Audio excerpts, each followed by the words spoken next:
तो चलिए अब बढ़ते हैं। ठीक है, ये है आपका displacement relation in a progressive wave. ठीक है, displacement relation in a progressive wave. तो सबसे पहले बता रहा हूं कि यहाँ पे ये जो टर्म आया है प्रोग्रेसिव वेव, आप भी जानते हैं प्रोग्रेस तो हर कोई चाहता भी है, तरक्की करना। तो प्रोग्रेसिव वेव का मतलब होता है एक ऐसा वेव जो कि क्या होता है, किसी पर्टिकुलर जगह पे स्टैंड ना करके लगातार क्या करे, प्रोपगेट करते रहे, यानी उसकी प्रोग्रेस लगातार होती रहे। ठीक है, तो प्रोग्रेसिव वेव मतलब उस तरह का वेव जो लगातार क्या करे, प्रोग्रेस करते रहे। दैट इज प्रोग्रेसिव वेव, जो हमेशा लगातार आगे की ओर किसी पर्टिकुलर डायरेक्शन में क्या करे, हमेशा प्रोग्रेस करते रहे, तो उसको हम प्रोग्रेसिव वेव की कैटेगरी में डालते हैं। इसके अलावा एक और तरह का वेव होता है जिसके बारे में आगे जाके पढ़ेंगे, जिसको हम लोग स्टेशनरी वेव और स्टैंडिंग वेव के नाम से भी जानते हैं। तो स्टैंडिंग वेव या स्टेशनरी वेव क्या होता है, जो एक पर्टिकुलर बाउंड्री के बीच में क्या होता है, कन्फाइंड हो जाता है। मतलब समझ लीजिए कि किसी, जैसे ये दो दीवार अगर मेरे साइड पे या आपके घर जिस रूम में बैठे हो, दो दीवारों के बीच में कोई फंस के रह गया, ठीक है, चाहे वो फैमिली प्रॉब्लम के कारण से हो या कोई भी किसी कारण से हो, तो वो क्या होता है कि अगर वो वहां पे कन्फाइंड हो जाता है तो उसको हम लोग कहते हैं स्टैंड कर जाना, वो एक जगह पे टिक जाना। ठीक है, तो स्टेशनरी और स्टैंडिंग वेव कहलाता है। ठीक है, बट अभी तो सबसे पहले हम लोग प्रोग्रेसिव का नेचर समझेंगे, प्रोग्रेसिव वेव क्या होता है, और उसका प्रोग्रेसिव वेव का रिलेशन समझना है, displacement relation in a progressive wave. ठीक है, कि प्रोग्रेसिव वेव का डिस्प्लेसमेंट रिलेशन क्या होता है। ठीक है, तो वेव हमने समझा है, हम सिर्फ मैकेनिकल वेव के दोनों प्रॉपर्टीज को समझेंगे। एक लॉन्गिट्यूडनल के बारे में बात कर रहे हैं, ट्रांसवर्स के बारे में। हम इलेक्ट्रोमैग्नेटिक वेव के बारे में और मैटर वेव के बारे में कोई डिस्कशन नहीं करने वाले। ठीक है, तो सपोज कीजिए, ठीक है, मैं डिस्प्लेसमेंट, सपोज कीजिए ये कोई पर्टिकुलर मीडियम है। ठीक है, ठीक है, ये कोई पर्टिकुलर क्या है, मीडियम है, और इस मीडियम में कुछ पार्टिकल्स हैं। ठीक है, तो ये पार्टिकल या तो ट्रांसवर्स मोशन में होंगे या तो लॉन्गिट्यूडनल मोशन में होंगे। ठीक है, मैंने अभी बताया अगर वेव इस साइड ऑसिलेट जा रहा है तो या तो पार्टिकल इस डायरेक्शन में तो लॉन्गिट्यूडनल और परपेंडिकुलर हो गया तो क्या होगा, उसे हम क्या कहेंगे, ट्रांसवर्स। ठीक है, तो हम क्या करते हैं कि सपोज किया हमने इसको एक्स डायरेक्शन माना, इसको क्या माना, वाई डायरेक्शन। तो एक चीज तो मैं ये मान के चल रहा हूं कि वेव जो है, ठीक है, वेव जो है वो आपका एक्स डायरेक्शन की ओर प्रोपगेट कर रहा है, वेव आपका एक्स डायरेक्शन की ओर बढ़ रहा है, ये क्लियर है। साथ साथ लेकिन उस मीडियम के पार्टिकल्स जो है, ध्यान समझिएगा, इस मीडियम के पार्टिकल्स जो है वो अपनी मीन पोजीशन के अबाउट या तो वाई डायरेक्शन में ऑसिलेट कर रहे होंगे या तो एक्स डायरेक्शन में ऑसिलेट कर रहे होंगे। दोनों में से मैं किसी के भी मैकेनिकल वेव के बारे में बात कर रहा, अगर करना चाह रहे हैं तो थोड़ी देर के लिए हम किसी एक डायरेक्शन को मानते हैं, कि मान के चलिए कि पार्टिकल के अंदर जो मीडियम के पार्टिकल है वो कैसा मोशन कर रहे हैं, कैसा नेचर को शो कर रहे हैं, ट्रांसवर्स नेचर। ठीक है, यानी वेव जिधर जा रहा होगा मीडियम के पार्टिकल ठीक उसी डायरेक्शन में क्या कर रहे होंगे, ऑसिलेट कर रहे होंगे। ठीक है, अब ध्यान से समझिएगा, यहां पे पार्टिकल्स जो है अपने मीन पोजीशन से, ये अगर उसका मीन उससे क्या होते हैं, जाते हैं, लेकिन रिस्टोरिंग फोर्स उसको फिर से खींच के लाता है, फिर इधर जाता है, यानी पार्टिकल के अंदर ओसिलेटिंग नेचर है क्योंकि उसके अंदर रिस्टोरिंग फोर्स लग रहा है। यानी पार्टिकल का मोशन आप ये समझ सकते हैं बिल्कुल एक सिंपल हार्मोनिक मोशन का जैसा दिखाई दे रहा है। ओके, और ये पार्टिकल का मोशन इस पार्टिकल के मोशन के अकॉर्डिंग ही, ठीक है, पार्टिकल के मोशन के अकॉर्डिंग ही वेव का मोशन भी साथ में अटैच होगा, क्योंकि वेव का नेचर आगे बढ़ रहा है। ओके, वेव क्या हो रहा है, एक्स डायरेक्शन की वेव किधर प्रोपगेट कर रहा है, एक्स की ओर जा रहा है। पार्टिकल का मोशन हमने किस में लिया है, वाई में लिया है। यानी हमें एक ऐसा इक्वेशन की जरूरत है, ध्यान समझिएगा, मेरी बात को समझिएगा, हमें एक ऐसा कोई मैथमेटिकल एक्सप्रेशन चाहिए, मैथमेटिकल फंक्शन चाहिए जिसमें पार्टिकल का मोशन भी आ जाए, कि पार्टिकल कैसे वाइब्रेट कर रहा है वो भी पता चल जाए, साथ साथ वेव किस डायरेक्शन में जा रहा है, और वेव का, ध्यान समझिएगा, वेव तो चूंकि आगे बढ़ रहा है ना, तो कभी कभार ऐसा होगा कि वेव इस तरीके से, सपोज कीजिए वेव का नेचर साइनोसॉइडल है, तो वेव का अलग अलग इंस्टेंस पे वेव की फेज अलग अलग होगी। ठीक है, वेव अलग अलग टाइम पे अलग अलग फेज पे होगा, तो वेव का फेज भी समझना है, पार्टिकल का मोशन भी समझना है। तो हमें क्या करना है कि ऐसे इक्वेशन की जरूरत है जो कि इसके अंदर सारी जानकारी उपलब्ध हो। ठीक है, जिसके अंदर सारी जानकारी उपलब्ध हो, और साथ साथ वेव कैसा है, प्रोग्रेसिव वेव है, यानी वेव एक प्लेन पे, ध्यान समझिएगा, वेव के अंदर में प्रोग्रेसिव नेचर है मतलब क्या हो रहा है, टाइम के साथ वो चेंज भी हो रहा है। दूसरी बात है कि वो एक जगह पे, एक पर्टिकुलर जगह पे टिका हुआ नहीं है, वो लगातार आगे बढ़ रहा है। तो हमें क्या करना है, ऐसे इक्वेशन की तलाश करनी है जिसके अंदर प्रोग्रेसिव नेचर हो, जिसके अंदर क्या हो, प्रोग्रेसिव नेचर। ठीक है, तो हम क्या करना चाहते हैं, ऐसे बहुत, यानी हमें y xt बराबर एक ऐसे फंक्शन की तलाश है, यानी y मतलब displacement of the particle of the medium. y मतलब क्या हो रहा है, displacement of the particle in that particular medium, medium के पार्टिकल जो y डायरेक्शन की बात कर रहे हैं अगर, और वो y का फंक्शन, वो जो डिस्प्लेसमेंट है वो किस पे डिपेंड करेगा, वेव के, वेव प्रोपगेशन x पे और t पे। x मतलब क्योंकि वेव लगातार आगे की ओर बढ़ रहा है, ठीक है, x डायरेक्शन में, और t मतलब टाइम के साथ चेंज हो रहा है। तो ये जो वेव का इक्वेशन बनेगा वो x और टाइम, डिस्प्लेसमेंट और टाइम का दोनों का क्या रहेगा, फंक्शन रहेगा। ठीक है, तो ये चीज आपको ध्यान रखिए, ऐसे फंक्शन की तरह करनी। और वेव का नेचर क्या होना चाहिए, ध्यान समझिएगा, क्योंकि पार्टिकल्स लगातार क्या कर रहे हैं, ध्यान से हार्मोनिक मोशन कर रहे हैं। ठीक है, हार्मोनिक मोशन कर रहे हैं यानी उसमें हार्मोनिसिटी की प्रॉपर्टी है, तो हमें ऐसा इक्वेशन तलाश करना है। तो ध्यान से समझिएगा, क्या मैं एक इक्वेशन लिख रहा हूं, a sin ओमेगा t, आप इसको ऐसे kx minus omega t plus 5, इस इक्वेशन को जरा गौर कीजिए। ठीक है, y is equal to a sin kx minus omega t plus 5, जिसमें से ध्यान समझिएगा, ओके, आप इसको omega T minus K X भी लिख सकते हैं, ठीक है, उसमें कोई प्रॉब्लम, यहाँ पे आप omega T minus K x plus 5 भी लिख सकते हैं, जहां पे ये जो टर्म है a, कैपिटल A को हम क्या कहते हैं, अच्छे से हम जानते हैं, इसे कहते हैं एम्पलीट्यूड। एम्पलीट्यूड का मतलब होता है मैक्सिमम डिस्प्लेसमेंट। ठीक है, क्या कहते हैं इसे, मैक्सिमम डिस्प्लेसमेंट। अब मैक्सिमम डिस्प्लेसमेंट प्लस साइड रहेगा, तो उसे अगर अपवर्ड साइड में जा रहा है तो हम इसे क्रेस्ट कहते हैं, और ये डाउनवर्ड साइड में जाएगा तो इसे हम लोग क्या कहते हैं, ट्रफ के नाम से जानते हैं। ओके, और ये जो है kx में ध्यान समझिएगा, ये इक्वेशन जैसे आपको पता है पहले से कि साइन का नेचर होता है, साइन का जो मैक्सिमम वैल्यू होता है वो +1 और -1, यानी एक पर्टिकुलर पार्टिकल्स के मोशन को क्या कर रहा है, कन्फाइंड कर दे रहा है सिंपल हार्मोनिक मोशन की तरह। यानी ये इक्वेशन जो है ये पार्टिकल के एसएचएम इक्वेशन को शो कर रहा है, और ये जो टर्म आप पूरे ब्रैकेट में देख रहे हैं, इस पूरे टर्म को हम लोग ब्रैकेट के अंदर जो साइन के साथ पूरा पूरा एंगल का टर्म बना हुआ है उसे हम पार्टिकल का फेज के नाम से जानते हैं, यानी उसकी पोजीशन बता रहा है वेव का।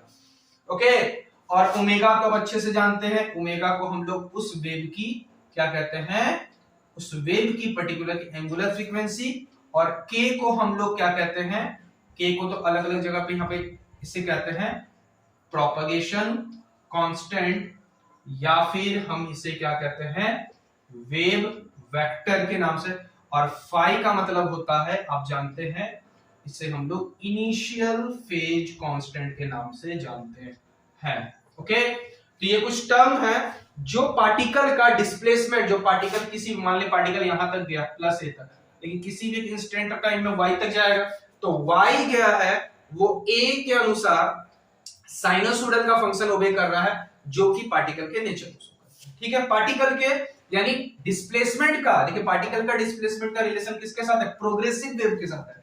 अब इसको प्रोग्रेसिव क्यों कहते हैं, आप आर्गुमेंट लगा के सोचिए, x की वैल्यू टाइम के साथ चेंज होगी, जैसे x की वैल्यू 1 2 3 4, तो x अगर 0 है, सपोज कीजिए x का वैल्यू 0 1 2 1 2, तो भैया तो वेव क्या हो रहा है, लगातार प्रोग्रेसिव कर रहा है, वेव चेंज हो रहा है।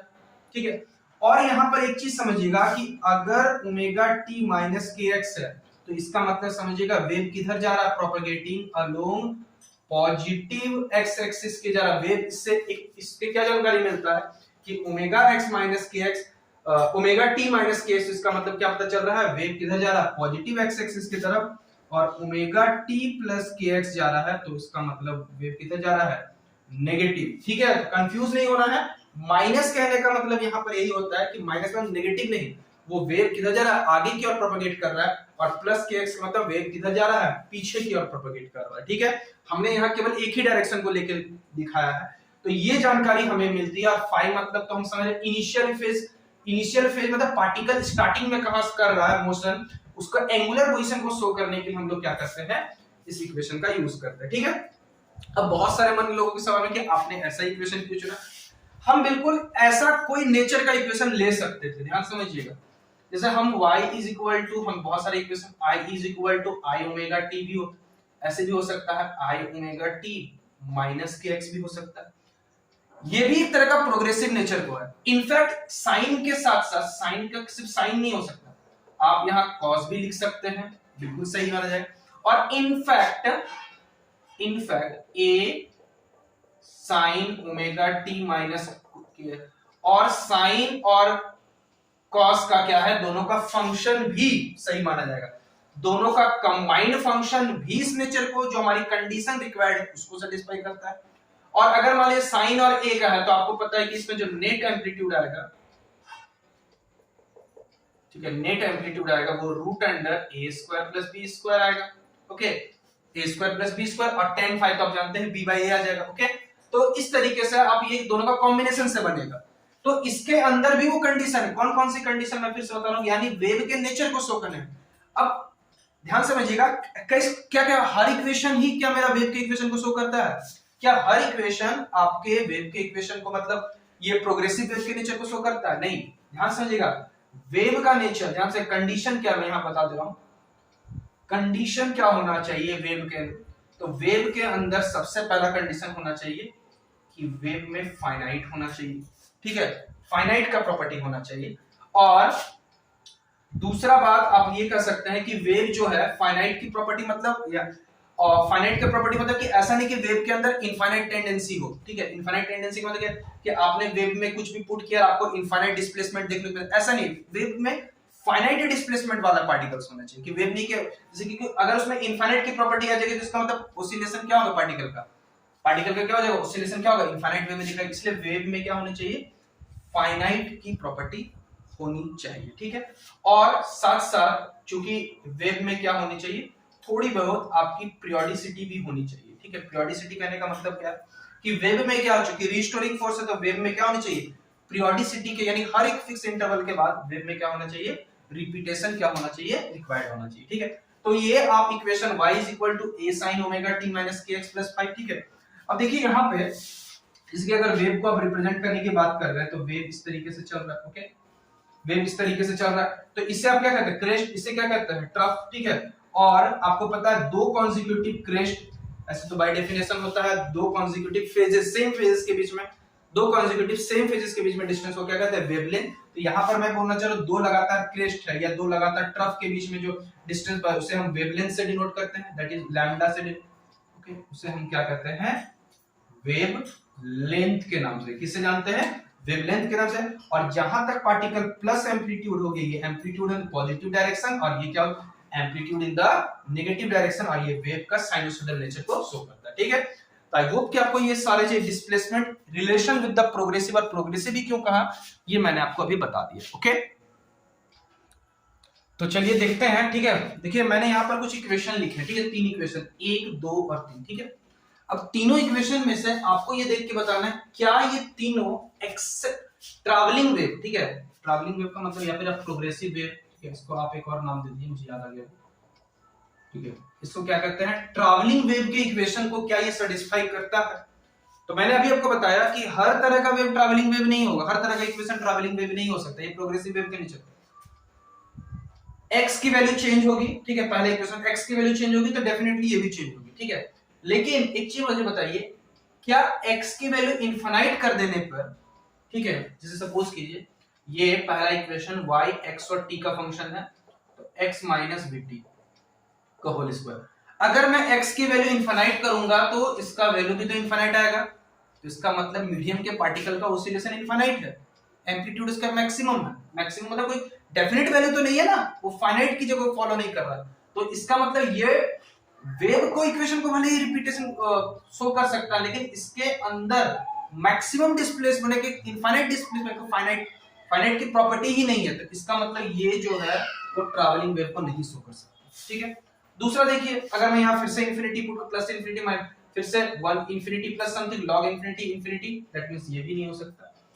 ओके, लेकिन थर्ड वाले इक्वेशन को ध्यान से देखिए, अगर मैं x की वैल्यू को इंफिनिटी, समझिए वेव मेरा कहां तक गया, इंफिनिटी तक गया है, तो वहां पे 1 बाई इंफिनिटी यानी पार्टिकल का डिस्प्लेसमेंट, ठीक है, जीरो हो जाएगा। देखिए 1 बाई इंफिनिटी क्या, जीरो, यानी इसके अंदर फाइनाइट प्रॉपर्टी है, यानी ये एक ट्रैवलिंग वेव का इक्वेशन पॉसिबल है, ट्रैवलिंग वेव का इक्वेशन पॉसिबल है। अब ये आप सोच रहे हो इसके अंदर साइनसोइडल प्रॉपर्टी तो है ही नहीं, इसमें साइन और कॉस का फंक्शन है ही नहीं, तो भैया साइन और कॉस का फंक्शन हो इसकी कोई गारंटी नहीं है। लेकिन क्योंकि एक वेव जो है, उस वेव के अंदर में हम साइन और कॉस किसकी बात कर रहे हैं, हम बात कर रहे हैं इस तरह का, मतलब साइन और कॉस का क्या हो, जिसमें कोई मीडियम में रिस्टोरिंग फोर्स करने चाहिए। लेकिन सपोज कीजिए कोई, मैं आगे जाकर बताऊंगा कि एक वेव के अंदर बहुत तरह का वेव आकर इंटरफेस करके उस पार्टिकल का डिस्प्लेसमेंट को शो कर रहा है, जैसे उसमें इधर से भी एक लॉन्गिट्यूडनल वेव है, इधर से लॉन्गिट्यूडनल एक ट्रांसफर, तो ओवरऑल ऐसा कुछ इक्वेशन हो गया कि उसके अंदर का नेचर चेंज हो गया, लेकिन वो अभी भी वेव ट्रैवलिंग है, ठीक है।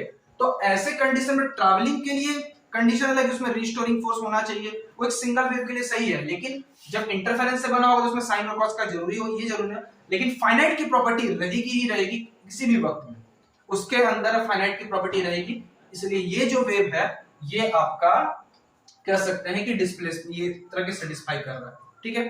अब ध्यान देने वाली बात है कि अगर मैंने जैसे कि अभी यहां पर एक पॉइंट आप ध्यान में रखिएगा कि ओके नोट करके, कि अगर yxt करके मैंने अभी लिखा है, yxt करके कुछ भी लिखा है यहाँ पर a sin ओमेगा t, तो ये y यहाँ पर हमने जो लिखा k, यहाँ पर देखिए मैं पूरा a sin omega t minus kx plus 5, ठीक है। तो इसका मतलब है कि वेव मेरा x की तरफ जा रहा है, ठीक है, वेव मेरा किधर जा रहा है, x के तरफ, पार्टिकल का डिस्प्लेसमेंट ठीक इसके परपेंडिकुलर है क्योंकि y में है, तो इसका मतलब इस तरह का इक्वेशन को आप सीधा सीधे पहचान सकते हैं किसके से, ट्रांसवर्स पे है। लेकिन अगर मैंने कोई लिखा y के जगह पे, सपोज कीजिए मैंने sxt लिख दिया है, ठीक है, और ये वाला फिर, तो इसका मतलब ये है कि पार्टिकल का डिस्प्लेसमेंट जो मैं x डायरेक्शन की बात कर, s मतलब x डायरेक्शन में, तो पार्टिकल वेव तो x जा रहा है, पार्टिकल भी उसी डायरेक्शन में जा रहा है, तो इसका मतलब ये इक्वेशन आपका लॉन्गिट्यूडनल, ये इक्वेशन आपको किसको शो कर रहा है, लॉन्गिट्यूडनल को। तो ट्रांसवर्स में आप समझिएगा कि ट्रांसवर्स और लॉन्गिट्यूडनल आप केवल इक्वेशन देख के भी बता सकते हैं कि उसमें ट्रांसवर्स की प्रॉपर्टी है कि लॉन्गिट्यूडनल की प्रॉपर्टी है। अच्छा, इसमें और दो बात आपको याद रखने की, अगर मैं आपसे एंगुलर फ्रीक्वेंसी वर्ड पूछता हूं, ठीक है, ध्यान से समझिएगा, यहां पर मैं आपसे पूछता हूं एंगुलर फ्रीक्वेंसी, जिसको हम लोग ओमेगा से डिनोट कर रहे हैं। ओमेगा इज इक्वल टू, आप याद रखिएगा, 2 पाई बाई टी, जहां टी फॉर होता है आप जानते हैं टाइम पीरियड, यानी ये एक तरह का ऐसा टाइम है जिसमें इक्वेशन क्या होगा, फिर से रिपीट होता है, ठीक है, रिपीट होता है। और टाइम पीरियड मतलब क्या होता है, फिर से मतलब रिपीट होता है, तो ओमेगा इज इक्वल टू क्या होता है, 2 पाई बाई टी, जैसे कि मैं यहां पे आपसे लिख रहा हूं y is equal to a sin omega t, ठीक है, प्लस 5, ओके। अगर मैं एक जनरल इक्वेशन kx वाले टर्म को मैंने हटा दिया, ठीक है, अगर मैं t का वैल्यू t से रिप्लेस कर रहा हूं, ठीक है, या फिर एक काम कीजिए यहां पे t प्लस t कर दीजिए, ठीक है, t प्लस t कीजिए, तो यहां से क्या होगा, a sin omega t plus t plus 5, okay. तो a sin omega t plus omega t plus 5 होगा, और omega t, omega into T that is 2 पाई, और यहां पर ये क्या हो जाएगा, 2 पाई हो जाएगा, तो यानी a sin omega t plus 5 plus 2 पाई, और साइन में कभी भी 2 पाई जोड़ते हैं तो साइन फिर से अपने फर्स्ट क्वाड्रेंट में आ जाता है, यानी इस 2 पाई का कोई असर नहीं पड़ेगा, और आपका a sin omega t plus 5, यानी आप देख सकते हैं कि टाइम t को जोड़ना, ठीक है, उसमें फिर से पीरियोडिसिटी की प्रॉपर्टी को शो कर दिया, ओके, उसने फिर से किसकी प्रॉपर्टी को शो कर दिया, पीरियोडिसिटी की प्रॉपर्टी को क्या कर दिया, शो कर दिया, ओके। तो ये आपका एंगुलर फ्रीक्वेंसी आपको निकालने बोला जाए तो 2 पाई बाई टी से, और इसी से ही आप निकाल भी सकते हैं फ्रीक्वेंसी भी, normally frequency omega is equal to 2 pi f, तो f is equal to omega by 2 pi से भी आप इसका निकाल सकते हैं, दैट इज कॉल्ड फ्रीक्वेंसी, ठीक है, क्लियर है। एक और टर्म भी इंपॉर्टेंट टर्म है, मैं यहां बता दे रहा हूं, जिसका नाम मैंने अभी आपको लिखा है, जिसका नाम है वेव, क्या कहा, वेव वेक्टर, ठीक है, क्या कहा, वेव वेक्टर, जिसको हम लोग k से डिनोट करते हैं, और k जो होता है ध्यान से समझिएगा 2 pi by lambda, 2 pi by क्या होता है, लैम्डा से डिनोट कर सकते हैं, ठीक है। और 2 पाई बाई लैम्डा से डिनोट कर रहा है। और लैम्डा भी मैंने आपको बताया दो लगातार क्रेस्ट या दो पार्टिकल जो सेम फेज में हो उनके बीच के सेपरेशन को हम लोग क्या कहते हैं, लैम्डा यानी वेवलेंथ के नाम से जानते हैं। और इसी कारण से अगर मैं पूछूं वेवलेंथ का ऐसा यूनिट क्या है, चूंकि ये लेंथ है तो वेवलेंथ का ऐसा यूनिट क्या होगा, वेवलेंथ का ऐसा यूनिट क्या होगा, मीटर। लेकिन जो वेव वेक्टर है या फिर इसका मैंने अभी दूसरा नाम बताया जिसका नाम क्या है, प्रोपगेशन कांस्टेंट। और प्रोपगेशन कांस्टेंट क्या होता है आपको पता है, वो 2 पाई बाय लैम्डा, तो इसका मतलब इसका जो यूनिट होगा वो पर मीटर होगा, ठीक है। वो क्या होगा, पर मीटर के हिसाब से चलता है, ठीक है। और नहीं तो आप इसको आराम से ऐसे भी देख सकते हैं, मैंने अभी इक्वेशन जो लिखा y is equal to sine omega x minus K X, तो आप देख सकते हैं कि इसको डायमेंशन लेस होना पड़ेगा क्योंकि अंदर में तो एंगल होता है और एंगल का भी डायमेंशन, उसका कोई डायमेंशन नहीं होता। यहाँ पर 2 kx है तो यहाँ पर ये अगर 1 मीटर का तो ये पर मीटर का होना जरूरी है, ठीक है। तो आप इस तरीके से आप इसे बता सकते हैं कि वेव वेक्टर क्या होता है, एंगुलर फ्रीक्वेंसी क्या है, फ्रीक्वेंसी क्या है, फेज क्या, एम्पलीट्यूड क्या होता है, एम्पलीट्यूड मतलब मैंने आपको बताया मैक्सिमम डिस्प्लेसमेंट, ठीक है। तो ये सारी चीजें आपको ध्यान में रखनी है, ठीक है। तो इसमें मैं एक छोटा सा क्वेश्चन कर लेता हूं, ठीक है, तब आपके लिए आसान हो जाएगा, ओके।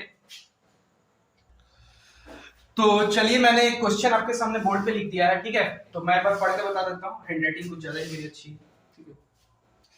तो a wave travelling along a string, ठीक है, कोई वेव है जो कि स्ट्रिंग में ट्रैवल कर रहा है, ठीक है। तो स्ट्रिंग में तो आप कॉमन सेंस से लगा के समझ सकते हैं कि ट्रांसवर्स वेव होगा। और यहाँ पर इक्वेशन भी आप पहचान सकते हैं कि वेव मेरा x डायरेक्शन में जा रहा है, ठीक है। अच्छा, कुछ लोग को यहाँ कंफ्यूजन रहता है तो kx माइनस ओमेगा t लिखे या ओमेगा t माइनस kx लिखे, भाई कोई फर्क नहीं पड़ता, दोनों इक्वेशन वैलिड होते हैं, ठीक है। kx माइनस ओमेगा t या ओमेगा t माइनस के दोनों ही वैलिड है, ठीक है। बस यहाँ पे माइनस रहेगा तो पॉजिटिव एक्स एक्सिस, प्लस रहेगा तो नेगेटिव एक्सिस, ये चीज का ध्यान रखना है। तो y is equal to xt is equal to 0.005 sin 80x minus 3.0t। तो यहाँ पे जो भी है, जो भी क्वांटिटी है वो अपने स्टैंडर्ड यूनिट्स में है, ठीक है, ऐसा यूनिट्स में है। तो आपको बताना है, सिंपल क्वेश्चन है, एम्पलीट्यूड बताना है, ठीक है। तो आपको कुछ नहीं करना है, बस आपको y is equal to a sin, यहाँ पे हमें कंपेयर किसके साथ करना है, kx माइनस ओमेगा t के साथ कंपेयर करना है क्योंकि उसका फॉर्म है। तो a फॉर एम्पलीट्यूड होता है, तो इसका एम्पलीट्यूड का सीधा सीधी आंसर हो गया, पहले क्वेश्चन का आंसर हो गया 0.05। एम्पलीट्यूड जो डिस्प्लेसमेंट की तरह होता है मीटर में रहेगा, तो आप इसको 5 into 10 to the power -3 लिख सकते हैं, ठीक है। 5 into 10 to the power कितना लिख सकते हैं, -3। उसके बाद आपसे पूछा है वेवलेंथ, ठीक है। तो वेवलेंथ आपका मैंने आपको बताया, जैसे यहां से आप निकाल सकते हैं, k से कंपेयर कीजिए तो k बराबर क्या आपको दिखाई दे रहा है, k बराबर आपको क्या दिखाई दे रहा है, 80 दिखाई दे रहा है। और 80 आपको दिखाई दे रहा है, तो आप मुझे कमेंट सेक्शन में कमेंट करके बताइएगा। तो 2 पाई बाय लैम्डा, तो यहां से 2 पाई बाय, तो यहां से आप k निकाल सकते हैं, यहां से सॉरी आप लैम्डा निकाल सकते हैं। अगला पूछा है टाइम पीरियड, तो आप देख सकते हैं ओमेगा, ठीक है। और ये याद रखिएगा पर मीटर के डायमेंशन, ओमेगा जो कि आपका है 3, ओके। अच्छा, ओमेगा की ऐसा यूनिट क्या होती है आपको पता है, रेडियन पर सेकंड होता है, याद रखिए रेडियन पर सेकंड। तो यहां से आप 2 पाई बाय t करके 3 रेडियन पर सेकंड है, तो आप यहां से 2 पाई बाय 3 जो भी कैलकुलेट करके सेकंड में ला सकते हैं। चलिए ये चीज हो गया। अगला बोला था फ्रीक्वेंसी, ठीक है। तो आपको टाइम पीरियड पता चल गया, तो फ्रीक्वेंसी 1/t यहां से भी निकाल सकते हैं, ये आपका हो गया। और जो लास्ट क्वेश्चन है, also calculate displacement y of the wave at a distance 30 centimeter and 20 second, ठीक है। 30 सेंटीमीटर और 20 सेकंड में आपको इक्वेशन पे निकालना है, तो कुछ मत कीजिए, y is equal to 0.005। Comment section में आपको मुझे आंसर देना है जो भी व्यूअर्स हैं, ठीक है, 3t। तो 0.005 sin 80 जो है वो आपका मीटर में है, ठीक है। एक बार मैं चेक कर ले रहा हूं, मीटर का डायमेंशन दिया हुआ था, अच्छा k का मान, हाँ सारे मीटर में है, ठीक है। और यहाँ k का मान, x का मान यहाँ पे 30, ठीक है। 30 बाय सेंटीमीटर को मीटर में लाएंगे और टाइम जो है आपका 20 सेकंड है। तो जो भी है आप इसे सॉल्व करके आंसर मुझे कमेंट सेक्शन में बता दीजिएगा, ठीक है। तो आंसर मैं आपको यहाँ पे लास्ट जो आपका, ठीक है, 30 सेंटीमीटर, जो भी आप इसे सॉल्व कीजिएगा और आंसर कुछ 5 mm के आसपास आ रहा है, 5 मिलीमीटर के आसपास आ रहा है, ठीक है। तो जो भी है लास्ट वाले का आंसर बताया, बाकी सारे क्वेश्चन का आंसर आप मुझे कमेंट सेक्शन में बता दीजिएगा। तो वीडियो को यहीं पर अंत करते हैं। वीडियो अगर अच्छा लगे है तो आप इसे वीडियो को लाइक कर सकते हैं, दूसरों को शेयर कर सकते हैं, और ना लगे तो डिसलाइक का बटन आपके पास है, डिसलाइक कर सकते हैं। ठीक है, सो मिलते हैं अपने नेक्स्ट लेक्चर में। Thank you.